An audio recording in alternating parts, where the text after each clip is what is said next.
मौला फरमाए तो भेण छातू ज़ैनबा जंहिंजे लाइ अब्बास वणनि था पखी उॾारींदो चईंदो उॾरी वञो ज़ैनब ॿार थी अचे। बीबी फरमायो हा भा मां उहा ई ज़ैनबा। मौला फरमायो पोइ तूं अॼु एॾी परेशान छो आहे? बीबी फरमायो ॾसे अदा मां कीअं कयां मंज़िल अञा आहे घणी पाण वए आज़ाद थी ज़ैनब रुली हिकिड़ी ॼणी पाण वए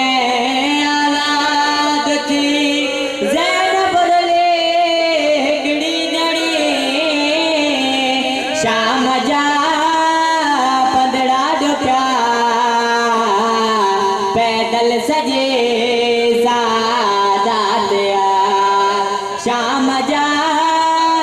पंदड़ा ॾुखिया पैदल सजे सादात क़िबला शाम जे बाज़ार में जॾहिं सदादनि ते ॾसे अदा मां कीअं कयां मंज़िल अञा पाण वए आज़ाद थी ज़ैनब रुली हिकिड़ी ॼणी शाम जा पंदड़ा ॾुखिया पैदल सजे सादात क़िबला शाम जे बाज़ार में जॾहिं सदादनि ते पत्थरनि जी बरसात थी आहे मौला हुसैन जी 4 सालनि जी धीउ जनाबे सकीना हुते आई आहे जिते जनाबे बीबी ज़ैनब कुबरा बीठी हुई रोई चवे थी में पत्थर जो लथो रोई सकीना ही चयो सांगता लाए अली असगर अदा मूंखे दिया बान डड़े मथल ते बरसात बान डड़े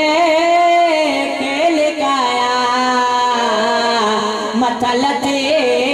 बरसात क़िबला मुझो ॾाढा मरहूम फरमाईंदो शाम जे बाज़ार में एतिरा पत्थर लॻा जो सयादादनि जे लिबास जा रंग तब्दील थी विया। मौला सज्जाद फरमायो पत्थरनि जी बरसात जे करे न मां ज़ैनब खे पियो सुञाणे सघां न मां ज़ैनब मूंखे बि सुञाणे सघे। एतिरे में मां ॾिठो अमर बार खुलियल रोईंदी पई अचे। मां पुछियो मां छा ॻाल्हि आहे? रोई फरमाए थी अखि खोल क़ुरान मसाहिब दा हो सुन मां उजड़ी दी ॻाल्हि मैं पुत्र देता नहीं फकीती की तलाश दास्त के बाले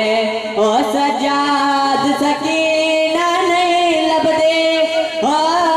बाजार दी भीड़ विचाले ए मसला सारी गैरत दा उठे आबद बैन संभाले।